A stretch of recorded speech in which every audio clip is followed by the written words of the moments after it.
What is up, you guys? This is Aldeni Day 1 on the PS4, and I'm going to be giving you a video on Sword Art Online Fatal Bullet. So this is going to be basically a beginner's guide on what to know and just tips and tricks, I guess. So some of you may already know this stuff, and some of you probably don't. So if you already do know some of this, then just go ahead and bear with me. If you don't, then go ahead and continue watching this video. So first things first, we have character customization. So with character customization, you can create a male or female character. You can choose their height, you can choose their hairstyle, their face, their arm length, their body physique, and hair color and all this other stuff. The only thing you have to keep in mind though is once you create your character, that's it. You cannot go back and change it. You can though go back and change their hairstyle and everything else. You can change anything except for their gender, because there will be gender locked gear, gender locked items and whatnot. Not necessarily weapons or accessories, but there will be gender locked clothing. So once you create a character that is a male, you can only play as a male. If you create a character that is a female, you can only play as a female, unless you go back and restart the game or make a new slot or whatever. But that's pretty much it. You cannot go back and change your character. So tip number 2 is being able to summon or recruit your allies. So maybe for the past 2 hours of playing this game, when I first started, I was kind of wondering when was I able to start recruiting my other allies, from the original Sword Art Online origins. And I was just sitting there because I was with my own AI and Kuriha, which is the other character that you start off with that introduces you to this world. So later I found out that you're supposed to actually just press options, which I did, and then go all the way to the community page or community slot. So when I go here, you go to friends list, and then you'll see all of your AR, all the characters that you can recruit. Now when you're trying to recruit a character, all you have to do is just go on their name and then just hit R2.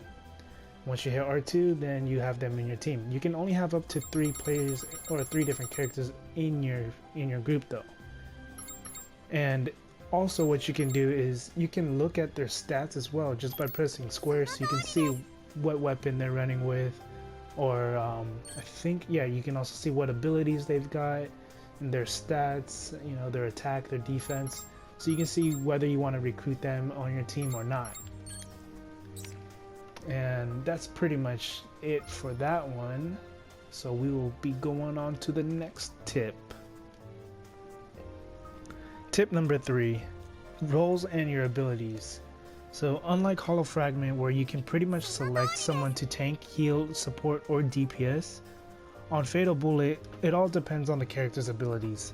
Specific abilities will grant the characters specific roles. For example, setting up all healing abilities on a character will automatically set them as a healer. Abilities are set up with the weapons as well, meaning you have 2 different weapon types. You have weapon slot 1 and weapon slot 2. If I set up 4 different healing abilities on weapon slot 1, that weapon slot makes me a healer. And then if I use weapon slot 2 and then I decide to put all sniping abilities, that would make me a sniper or a DPS.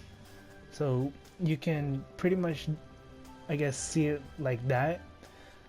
Basically, there are a ton of different ways you can create your own abilities, or your builds, as well as your AIs. Unfortunately, for all the other AIs or NPCs, when you go to your friend list, everyone else except for your own AI that you create already has a set build and whatnot. You cannot change their abilities or weapons.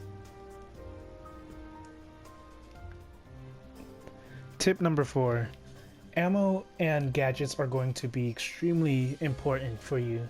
So you have to also remember that this is a shooter. It's not just a hack and slash or whatever you want to call it. So you will need to stock up on ammo. So if you're trying to get ammo, there are two different ways of getting them. You can either purchase it when you come to the store. It's going to be this one right here, the weapon shop. You just go to buy, and then you go to ammunition, and you can purchase. There are several different type of ammos. So make sure you're getting the ammo type that you have for your weapon. And you'll know what weapon it is because you'll see the gun equipped on the left hand side of the icon, the bullet icon. That means that's the weapon you have equipped. So I have assault rifle bullets times 200, and then I have the anti-material bullets, which is for my sniper. So you'll just end up purchasing that. What you can do is you can hold L2 and then press right on the D-pad or on the thumbstick, and then it'll give you the max amount of ammo that you can purchase or that you can have in your bag. So that's one way. The other way is you can get ammo from enemies dropping the ammo. Now, enemies dropping ammo isn't going to guarantee you, it's not going to be a guaranteed drop all the time. It will be a guaranteed drop, but it's not going to be guaranteed that it's going to go to that specific weapon. So it'll either go to your weapon 1 or your weapon 2. So I think it generally goes from, if you're using weapon 1, then you get ammo for weapon 2. If you're using weapon 2, then you get ammo for weapon 1. But don't quote me on that. Now, for gadgets, the reason why gadgets are important is because you can get a first aid kit, you can get frag, you can get a bunch of these different items that are going to help you in combat so much. So a lot of these also get increased in their abilities based off of your dexterity, your intelligence, or whatever stat it is that you need to have it for. So I believe with first aid, I think you can upgrade it. I'm not exactly sure, but I know there are some other abilities or some other gadgets where it'll require high dexterity or whatever. So we have ignition knife. This one requires 40 dexterity, and toxic knife also requires 40. But you have something like combat knife that requires nothing. And then melee boost, which requires 26 strength and 10 agilities. So they all have different stat requirements. Some of them don't even have any stat requirements. But like I said, having gadgets is going to help you out a lot, and you only need to purchase it once. Once you purchase it, you don't need to buy it again. So the way you put your gadgets on though is you have to go back to your home. So you just press start, go to your map, press circle, and then go to home. Once you go home, you go to the terminal, and then you can equip your gadgets there. Tip number 5. So there are 2 different vendors that will cost a ton of credits, but it will be worth knowing where they are, just in case, or not just in case, but once you get those credits and whatnot, you're going to be able to go purchase what you need from them, because they have things that you will need, but you just might not have the credits at the moment. So one of the vendors is the shady vendor, and the other one is the predatory general vendor. So for the shady vendor, where it's at is going to be at the stairs. So you are right here, right in front of the entrance. You're gonna go up these stairs, and you're just gonna keep going straight. And as soon as you get to this wall, you're gonna turn to the left, and the shady vendor is right here. So you're gonna talk to the shady vendor, and what the shady vendor does is he just sells a bunch of materials. But a bunch of these materials are going to be important to have, like I said, because it's going to be useful to create or to upgrade your equipment, enhance your weapons, or even for I believe it's for costumes as well. You can purchase or create costumes from Asuna. And you're gonna definitely want to get these unlocking chips, because this is going to help you with your trying to min-max your weapons, I guess, in a way. Plus, farming for unlocking chips is a real pain, because you can either get it from, I think it's bosses or quests only. or purchasing it from him. And then the predatory general vendor, you're gonna go all the way back down the stairs, and then you're gonna go straight, and it's gonna be the second set of stairs. So that was the first set, and this is the second set of stairs. You're gonna come all the way over here, and he's gonna be right here. He's in a green beret and a green shirt. What he does is he sells a bunch of weapons and accessories. So it's never going to be the same, or all the weapons and accessories are always going to be the same type. They're going to be the same, exactly the same.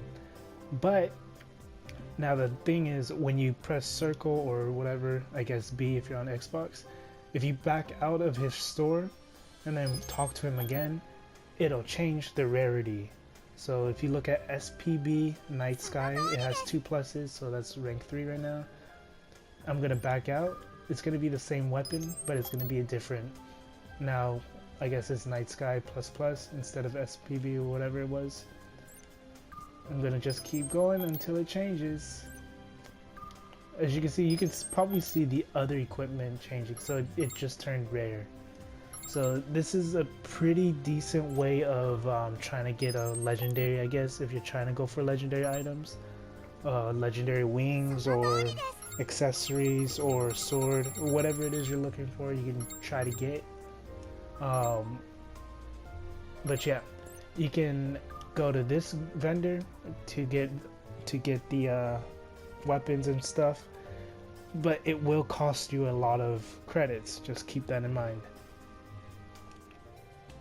So tip number 6, enhancement and identifying your weapons and accessories.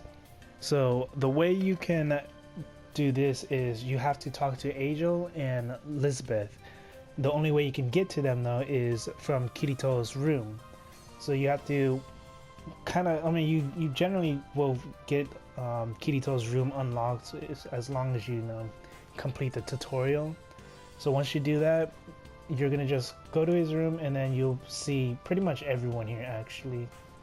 But these are gonna be one of the 3 vendors. So 2 of the 3 vendors. You have Angel, Lisbeth, and Asuna. Asuna is gonna be there for costumes that you can make. You can create outfits.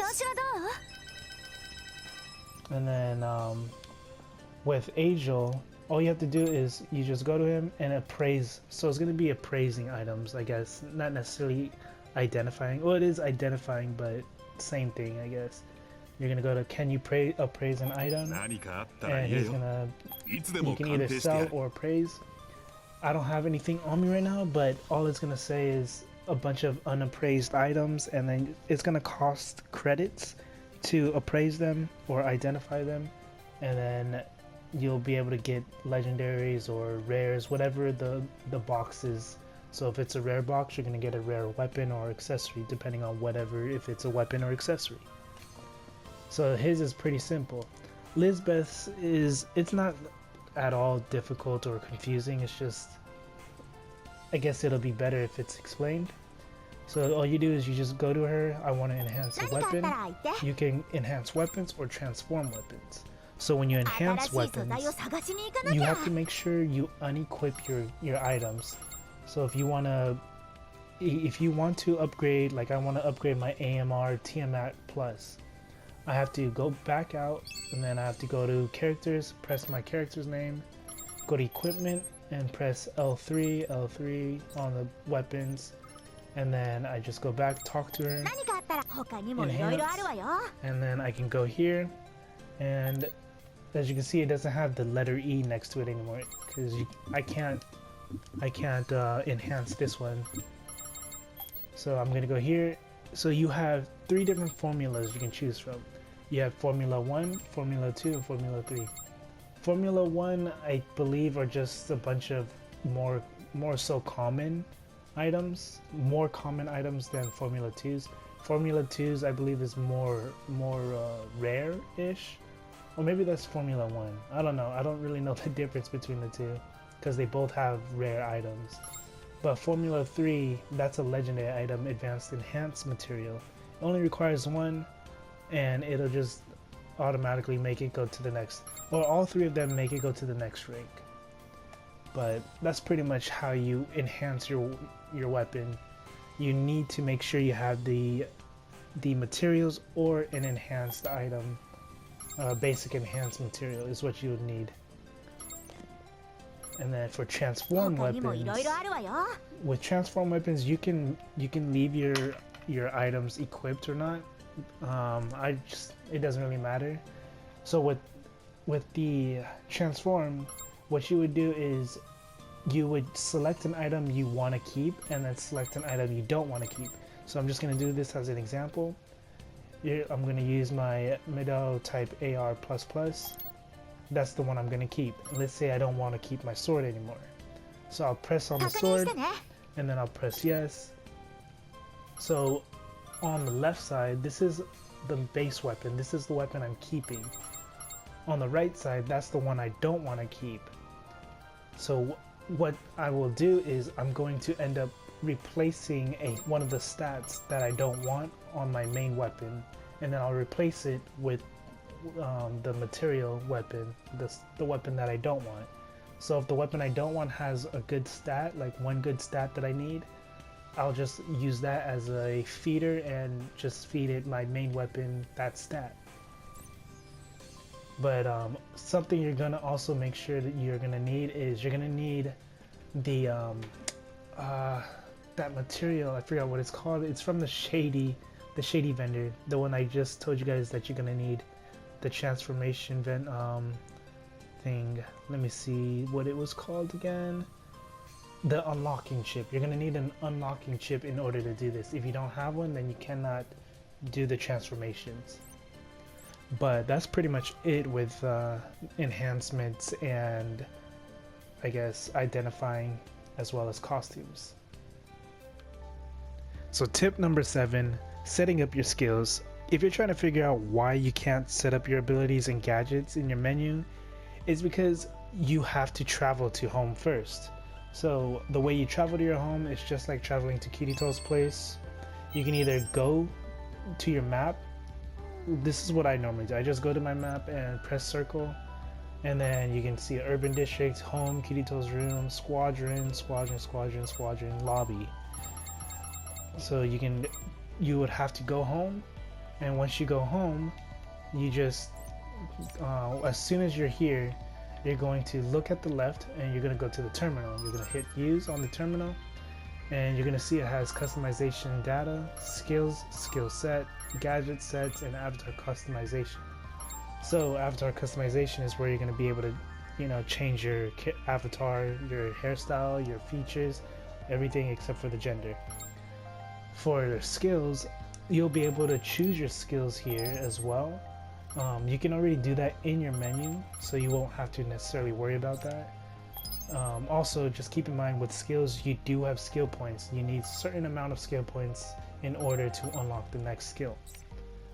But with the skill sets and gadget sets, you do not have these in your menu. I don't know why, but yeah. So you would go here and you can see the different skills, the skill loadouts on each weapon type. So this skill loadout would be for my handguns. This one would be for my shotguns, my submachines, my assault rifles, my sniper, Gatling gun, rocket launcher, my sword, and gun and sword. So you can set it up any way you want. You can have, like I was saying earlier, with the roles and abilities. With my assault rifle, I have pretty much, I guess, I have a mechanic or engineer ability. I have an assault ability, another assault ability, and then I have a support ability. So it's kind of like a little hybrid survival mix. And then my sniper, I have all snipers except for I have one which is the assault, which is to increase my damage. So that's one way you can go with that's the only way you can go with your skill loadouts. And then you can also do that for your AI as well. And then for gadgets, it's the same thing, but gadgets, it's set for all weapon types. It's not set for one specific thing. So remember, also you have to keep in mind, if you don't have the specific stat, you cannot equip that specific gadget as well.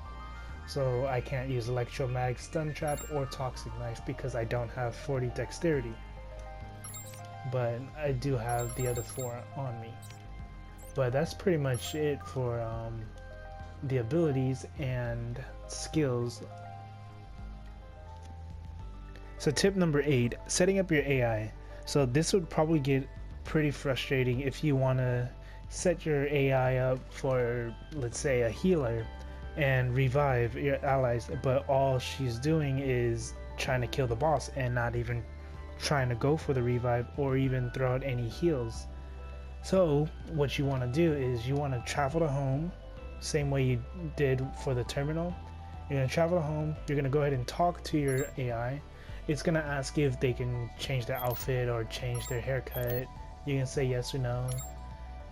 But what you're going to do is you're going to go to ARFA sys menu. You will not have banking change. You won't have banking change outfit or remote settings yet until you unlock those features on your AI. But you will have AI settings, and that's where you're going to want to go. You're going to go to AI settings, and then it's going to show you can either prioritize attacking or healing. I set mine to healing. And then you can have attack on sight, so as soon as they see the enemy they can attack, or as soon as they get into the battle. Once, let's say, you start attacking or your ally starts attacking, that's when your AI will attack. And then you can have them prioritize healing. Well, when they prioritize healing, are they going to heal as often as possible? Do you want them to heal in, on and off, only on when they need to heal, or heal if someone's literally like almost dead? I just put heal regularly. It's always safe, better safe than sorry. And you can either prioritize reviving or you can prioritize fighting. So I put prioritize reviving. So this is the way I just set up my AI, because I don't need to worry about my AI putting out damage, because that's what my character is meant to do. And you can either redo it or set it and save it. And that's pretty much it for that. So hopefully that part helped you out. Tip number 9, attribute points. So in every RPG you have a leveling system, and that leveling system generally offers attribute points. So if you're going to look at your attribute points, you have to go to characters, click on your character, and then go to status. So you have 6 different attribute points. You have strength, vitality, intelligence, agility, and dexterity, and luck. Pretty sure I just said one of those twice. I'm not sure which one. I wasn't paying attention. But the way you're going to want to spend or set up your attribute points it really all depends on the way you're going to play, the weapons you're going to use, the role you want to take, and so on and so on. So let's say you want to set up as a sword user, like mainly just a sword user. The abilities you would focus on would be strength and agility. Agility because you need high agility in order to unlock the sword abilities, as well as giving you high movement speed as well. And then strength because, it increases your melee damage anyways.